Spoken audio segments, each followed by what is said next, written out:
Бүгүнкү кыздарыбыздын гусулу өтпөйт же гусул кылганды билбейт. Келип келимени айткан деген учурда никеде келимени билбейт. Ла илаха иллаллах Мухаммад Расулуллах ушуну айта албайт. Неге кыздарыбыз көп чарчайт? Эмнеге себепсиз энергиясы жок? Эмнеге шалпайып кала берет? Эмнеге көп уктайт десеңиз, бүгүн кыздар айтат го, мен энергиям жок, күчүм жок. Себеби жөнөкөй. Лактары коюлган, гусулу жок. Ошонун үстүнө жууп коет. Гусул кылганды билбейт, же гусулсуз өтө көп жүргөндүгүнө байланыштуу бүгүн тезирээк чарчап атат. Көзгө көрүнгөн көрүнбөгөн нерсенин бардыгы назары тие берет, тийише берет. Жини болсун бардыгы тийише берет.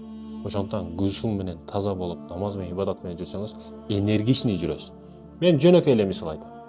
Бүгүн туруңдагы тахажжуд окуп көрүп, күнүңүз өтө күчтүү, энергичный, сергек болуп жүрөсүз. Эртеси күнү тахажжуд окубай эле жөн эле жүрүңөр, шалпыйган абалда жүрөсүз. Көрдүңүзбү?